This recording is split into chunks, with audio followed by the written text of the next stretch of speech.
we doing, everybody? This is the Pop Music Freak back with another Song Facts Countdown video. We are 100 songs into my top 1,000 favorite songs of all time. Believe it or not, wow, time's flying by. 100 videos done. 900 to go. So here we're at number 900. I'm going to talk to you about an artist and a song that was a big spotlight moment. It was the middle of the 80s. The very moment, music scene before that and after this moment was definitely changed. Why? Because one of the biggest stars in pop music ascended to the top of her throne at this moment. I am talking about the second most successful artist in the history of the Billboard Hot 100, behind the Beatles. I'm talking about Madonna. Now, Madonna had a share of dance hits a couple of years leading up to this moment, starting with late 1982's Everybody, then she hit with Burning Up and Physical Attraction, and then she hit with Holiday, which became such a big dance hit it crossed over into the pop scene and got as high as number 15 on the Billboard Hot 100. Then her hits started to get bigger and bigger. The next release, Borderline, was her first top 10 hit, going to number 10 in the spring of 84. Follow that up with Lucky Star, which was the B-side of Holiday on the dance record 12-inch, but as a single on its own did better than all the other songs, going as high as number 4 on the Billboard Hot 100 in the summer of 84. So now all this led up to the next album. She went into the studio with Nile Rodgers, a hit maker certainly. Besides his own hits, he started making records for others, including David Bowie, of course, at this point, and was looking for the next step up to the top of the ladder, or close to it. And as we all know, she got there. Mostly because of this song I'm reviewing today at number 900, Like a Virgin. Let me give you the song facts. Like a Virgin is a song recorded by American singer Madonna for her second studio album of the same name, 1984. The album was Like a Virgin, though. And it was released on October 31st, 1984 by Sire Records as the album's lead single. The song was written by Tom Kelly and Billy Steinberg and produced by Nile Rodgers. Steinberg said that the song was inspired by his personal experiences of romance. Like a Virgin was chosen for Madonna by Michael Austin of Warner Brothers Records after listening to a demo sung by Kelly. Rodgers initially felt that the song did not have a sufficient hook, but subsequently changed his opinion after the song was stuck in his head. Like a Virgin is a dance song with two hooks. Madonna's voice is heard in the high register, while continuous arrangement of synths are heard along the bass line. The song's lyrics are ambiguous, consisting of hidden innuendos and open to various interpretations. Like a Virgin received positive reviews from music critics, who frequently called it one of the defining songs for Madonna. It became a first number one single on the record charts in Australia, Canada, Europe, Japan, and the United States, while reaching the top 10 elsewhere. Like a Virgin has sold over 6 million copies worldwide. The song's music video portrayed Madonna sailing down the canals of Venice in a gondola, as well as roaming around a palace wearing a white wedding dress. With the video, scholars noted Madonna's portrayal of a sexually independent and strong woman, similarly of a man wearing a lion's mask, to that of St. Mark, and the link between the eroticism in the video and the vitality of Venice. Madonna has performed the song in 7 of her concert tours. Most of the time, her performances of Like a Virgin were associated with strong reaction and uproar from the media. Like a Virgin has been covered by a number of artists and has appeared in or been referenced in feature films such as Reservoir Dogs, Moulin Rouge, and Bridget Jones' The Edge of Reason. On the other hand, Madonna's public persona of an indomitable, sexually unashamed, supremely confident woman was widely accepted by the younger generation, who emulated her style and fashion. Scholars have credited Like a Virgin as the song which cemented her position as a pop culture icon. And that is certainly the case. Definitely vaulted her to the top. Like a Virgin was written, I'll repeat, by Billy Steinberg and Tom Kelly. The idea for the song originated when Steinberg was living at his father's vineyards in the Coachella Valley and driving a red pickup truck one day.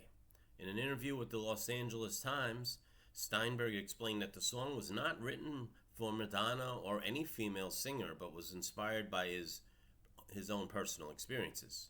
At that time, Steinberg had just come out of an emotionally challenging relationship, and he had met someone new. That inspired the lyrics for Like a Virgin, about how he coped with the difficult situation. When he took the song to Kelly, they decided it would be a sensitive ballad. However, they could not decide how the word virgin would fit in. Steinberg elaborated, I wasn't just trying to get that racy word virgin in a lyric. I was saying that I may not really be a virgin. I've been battered romantically and emotionally like many people. But I'm starting a new relationship, and it just feels so good.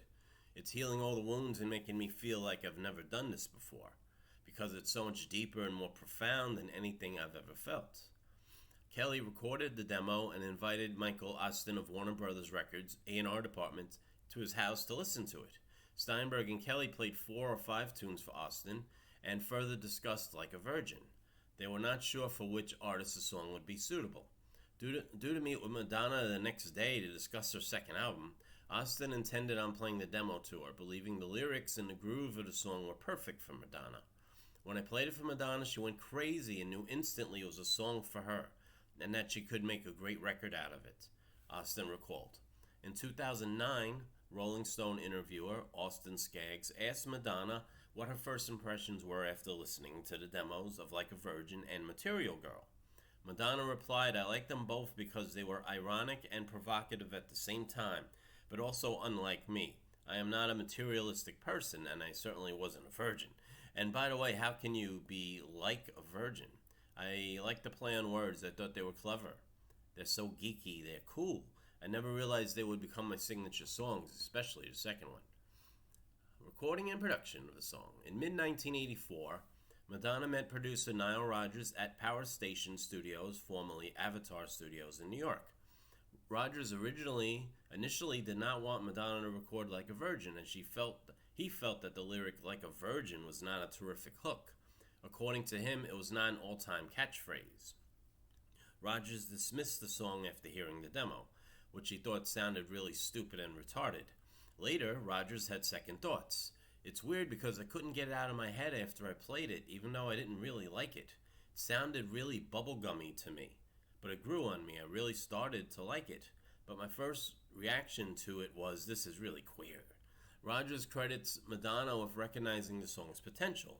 He later said, I handed my apology to Madonna and said, if it's so catchy that it stayed in my head for 4 days, it must be something, so let's do it. Hence the song was finally recorded. Steinberg reflected on the recording process and commented that when Madonna recorded it, even as our demo faded out, on the fade you could hear Tom singing When Your Heart Beats and You Hold Me and You Love Me. That was the last thing you heard as our demo faded. Madonna must have listened to it very, very carefully because the record ends the exact same ad-libs that our demo did. That rarely happens, that some studies your demo so carefully that they use all that stuff. We were sort of flattered how carefully she followed our demo on that. Jason Corsaro, the record's audio engineer, persuaded Rodgers to use digital recording, a new technique at the time, which Corsaro believed was going to be the future of recording because test pressings always sounded consistent. To ensure this, Corsaro used a Sony 3324 24-track dash recorder and a Sony F1 PCM adapter for the stereo mix. Madonna recorded the lead parts in a small wooden high-ceilinged piano room at the back of Studio C, also known as Power Station's R&B room. Corsaro then placed gobos around her while using the top capsule of a stereo AKG C24 tube microphone, blah, blah, blah, blah, blah. I'm not so much into what was the actual equipment used, but you get the point. That the new technology was being used on this song at this time on that album. While Rodgers also played a synclaver, and Robert Sabino came in and played the keyboard parts, played a Rhodes piano, and a sequential Circuits Prophet 5. Okay. Madonna, although not required, was present every minute of the recording sessions and the mixing process. Corsaro commented, Niall was there most of the time, but she was there all of the time. She never left. She wanted to make sure process of putting this song together was perfect. She's someone that wants some music to be perfect. You can't blame her. Especially at this point, because this is her opportunity to really go to the top of the world. She knew it. She just knew it. So composed as a dance-oriented song, the intro of Like a Virgin consists of 2 hooks. According to the sheet music published at Music Notes, the song is set in common time with moderately dance groove tempo of 118 beats per minute. Bassline on the intro is a reworking of a 3-note bass motif present in the Four Tops 1965 song I Can't Help Myself, where Chuck Berry provided the chord arrangement. The bass line also has some similarity to Michael Jackson's Billie Jean, especially during the second verse. Madonna sings the song in her high register while drum arrangement by Tony Thompson is heard alongside the bass line, which is also supported by a synthesizer arrangement, giving it a circular progression, blah, blah, blah. You just want to know the good stuff, right? All the technical stuff. Anyway. Regarding the lyrics, Madonna had commented, "I like innuendo, I like irony, I like the way things can be taken on different levels." This statement highlighted the ambiguity of the lyrics of the song, which is hung on the word like. Rooksby interpreted the meaning of the song in different ways to different people. He said that for girls who are really virgins, the song encouraged them to hold their compose before they engage in their very first sexual act. For sexually experienced girls, the song meant that they would be able to relive the feelings of their first sexual encounter all over again. For boys, the song presented a narcissistic image of them making the girl/boy forget his or her past encounters and enjoy the sexual moment act as if it was the very first time. Okay, critical reception of the song. Like a Virgin is one of Madonna's most famous singles and was met with predominantly positive critical reception. Stephen Thomas Erlewine from AllMusic said that Like a Virgin was a definitive statement. He added that the song and Material Girl from the same album made Madonna an icon. He added that both overshadowed the rest of the record because they are a perfect match of theme and sound. Debbie Miller from Rolling Stone commented that Madonna's voice doesn't have the power or range of, say, Cyndi Lauper, but she knows what works on the dance floor. In 2014, Ryan Reed, also writing for Rolling Stone, called the song a classic. And there was more basically very positive reviews, basically. Now in the year 2000, Like a Virgin was honored by Rolling Stone and MTV as the 4th song on their list of the 100 greatest pop songs. It was voted 10th on VH1's 100 Best Songs of the Last 25 Years.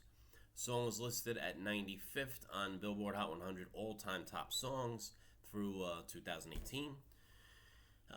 In 2003, Madonna fans were asked to vote for the top 20 Madonna singles of all time. Like a Virgin came in 5th.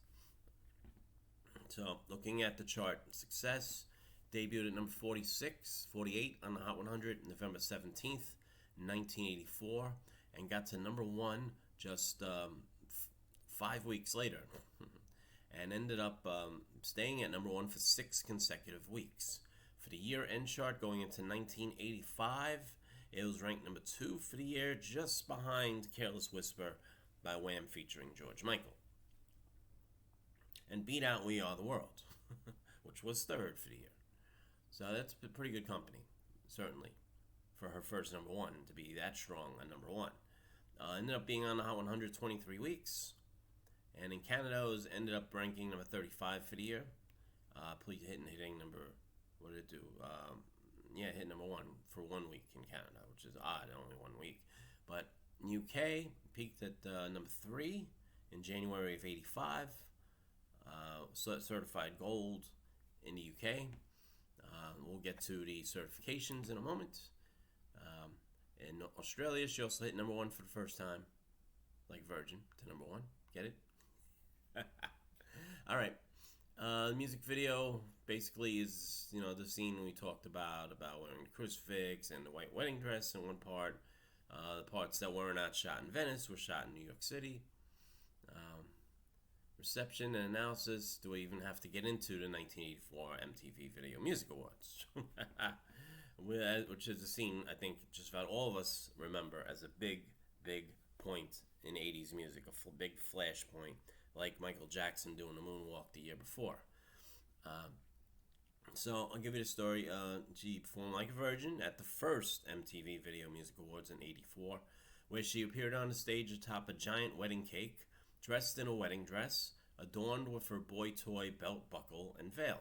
The climax of her risque performance found her humping and rolling around on the stage. It is considered by critics and academics as one of the most important and most unforgettable VMA performances ever. The song was subsequently performed at the Virgin Tour in 1985. Madonna again donned the wedding attire, and performance featured a quotation from Michael Jackson's similar sounding Motown style single, Billie Jean. Balloons floated out towards the audience as she rolled around the stage, carrying a wedding bouquet in her hand. So, yes, for each tour, she definitely was pushing that up through about 1990, and then I guess she kind of went to do other things. You can't just keep doing, it's a one-trick pony, if you keep doing the same act every time. But in 2003, she brought it back for fun and had Britney Spears join her on stage, and and that must have been fun to see. I didn't get to see that. In terms of remakes, there's a few. The Lords of the New Church recorded Like a Virgin in '85 for their compilation album Killer Lords. Of course, Weird Al Yankovic had to get his hands on it. Did Like a Surgeon. That was fun. Dare to be stupid, LP. There you go. Let's see, not much here. The Glee did his thing. Elton John actually sang it in concert a few times around 2010 or 11, just for a joke, basically. And let's see, Like a Virgin is listed as in the Rock and Roll Hall of Fame's list of the 500 songs that shaped rock and roll. Good choice, I think. All right. In terms of personnel who performed on the original track, as I mentioned before, Rob Sabino handled synthesizers and synth bass. Nile Rodgers played guitar and did the drum programming. Bernard Edwards played bass, and Tony Thompson played drums. So you had 3/4 of the Chic band, basically, doing background. You can't go wrong with them. You really can't. The songwriters are among the best. Kelly and Steinberg have written several other big hits in the 80s. We'll get to that as we go along. A few more of them are on this list of the top 1,000. You got Jelly Bean Benitez is a 12-inch remixer, as he was on most of Madonna's earlier stuff. I mean, she had the all-star teams. As much as she's one of the greatest stars in pop music history, she had some team behind her. You can't beat that team. Really can't. All right, so my friends, weekly charts, going over the number ones. It was number one in so many countries: Australia, Canada, Japan. Okay, and of course here, number one, Cashbox Dance Chart, number one. On the R&B chart, I got to number 9. On the Adult Contemporary chart, I got to number 29. Several number 2s. It's just amazing.